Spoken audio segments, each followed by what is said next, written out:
अस्सलामुअलैकुम, मैं हकीम इब्न अली।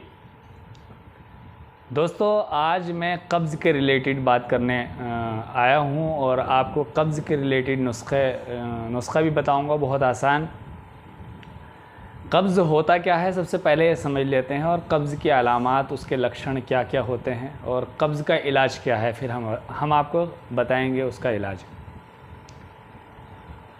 कब्ज़ होता है सख्त चीज़ें और तली भुनी चीज़ें खाने की बिना पर, लेटरीन का खुश्क आना और मल बहुत मज़बूत आना,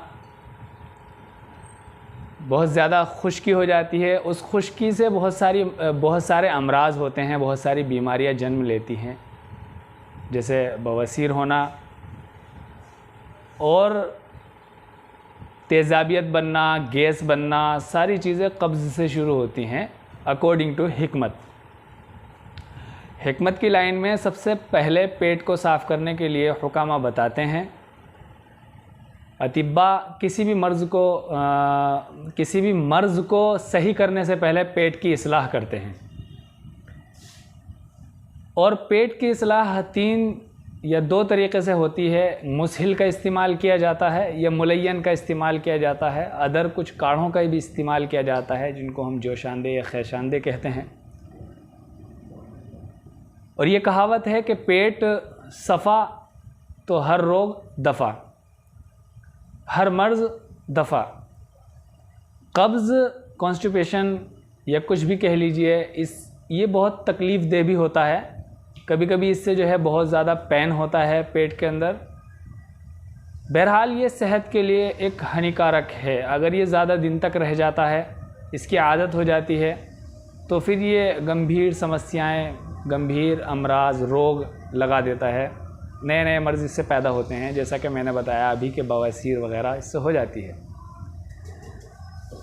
मैं आपको एक ऐसा नुस्खा दूंगा जो बहुत हकीम लोग इस्तेमाल करते हैं, और वो क्लासिकल भी है। यूनानी फार्माकोपिया का एक ऐसा नुस्खा जो क्लासिकल प्रोडक्ट्स में से आता है, क्लासिकल नुस्खों में से आता है। वो नुस्खा है सुफूफ़ मुलय्यन। सुफूफ़ मुलय्यन में 4 चीज़ें इस्तेमाल होती हैं। 4 चीज़ें इस्तेमाल होती हैं सुफूफ़ मुलय्यन में। नंबर 1, पोस्त हलेला ज़र्द। पोस्त बोलते हैं छिलके को, उसका मग़ज़ निकाल कर जो उसका छिलका बचता है, पोस्त हलेला ज़र्द, या हेड़, पीली हेड़ कह सकते हैं इसको, बड़ी हेड़, पीली हेड़। उसका सिर्फ छिलका और सूंठ, ये सभी जानते हैं घरों के अंदर इस्तेमाल होती है, यानी सूखा अदरक। तीसरा आइटम है इसके अंदर हम सना मक्की लेते हैं, सना मक्की। और चौथा आइटम ये मैंने पिसा हुआ ले लिया, क्योंकि सब जानते हैं काला नमक है ये, नमक सियाह। इन चारों को हम मिक्सी में ग्राइंड करेंगे, पीसेंगे। ये जो है सूंठ, इसको अलग हम पीसते हैं इसलिए कि इसके अंदर रेशे निकलते हैं। उन रेशों को साफ़ करके फिर हम छन्नी में छानते हैं। छन्नियों के सिलसिले में भी हम बात करेंगे। छन्नियाँ कई प्रकार की होती हैं जिनसे पीसना होता है। हम फ़िलहाल ये समझ लेते हैं कि ये कपड़ छन तो नहीं होना, थोड़ा सा मोटा छन्ना है। आप इसको छलनी में छान सकते हैं, जो सूजी वाली छलनी होती है। सारी दवाइयों को पहले पीसेंगे, उसके बाद में फिर मिक्स कर देंगे। सारी दवाइयों की क्वांटिटी हर एक की बराबर होगी। अगर आपको लेना है 50 ग्राम, तो सारी चीज़ें 50 ग्राम लेनी है। इसका तरीक़ा इस्तेमाल ये कैसे यूज़ होगा? तरीक़ा इस्तेमाल ये है कि या तो इसको आधा चम्मच खाना खाने के बाद दिन में 2 टाइम इस्तेमाल करेंगे। खाना खाने के बाद आधा चम्मच, दोपहर में आधे घंटे बाद खाना खाने से आधा गिलास पानी से इस्तेमाल करेंगे। या फिर रोज़ाना अगर कब्ज़ की शिद्दत ज़्यादा है तो इसको हल्के निवाए पानी से रात में 1 चम्मच यानी 6 से 7 ग्राम इसको इस्तेमाल करेंगे। रेगुलर इस्तेमाल करनी है तो वाज़े रहे ये बात कि इसकी खुराक जो है यानी दोनों टाइम होती है, खाना खाने के बाद दोपहर में और खाना खाने के बाद शाम को। आधा घंटे बाद खाना खाने से 3 ग्राम दोपहर में, 3 ग्राम शाम में। बार बार और क्लियर इसलिए बता रहा हूँ, डोज ज़रूरी होती है और हर इंसान का मिजाज अलग होता है, हर इंसान की बॉडी का स्ट्रक्चर अलग, वो उसकी खुराक भी अलग होती है। तो अपने करीबी डॉक्टर से सुफ़ूफ़े मुलय्यन लें या ना लें, कंसल्ट करना ज़रूरी है, उनसे मशवरा लेना ज़रूरी है, करीबी डॉक्टर हो या करीबी हकीम हो।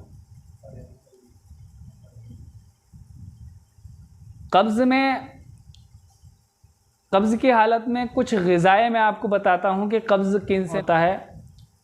कब्ज़ अगर आप नहारी इस तरीके की चीज़ें इस्तेमाल करते हैं जो भारी होती हैं, या चाउमीन, बर्गर, जो फास्ट फूड या जंक फूड इस्तेमाल करते हैं, तो उसमें ठीक है, एक तो करना नहीं चाहिए उसको, लेकिन अगर कर रहे हैं तो साथ ही उसको ज़ूद हज़म यानी जल्दी हज़म करने वाली चीज़ें इस्तेमाल करनी चाहिए। जैसे खीरा हुआ, ककड़ी हुई, सलाद इस्तेमाल कर सकते हैं आप, खीरा, ककड़ी, मूली, ये सब चीज़ें एक हार्ड फूड को जल्दी डाइजेस्ट करती हैं।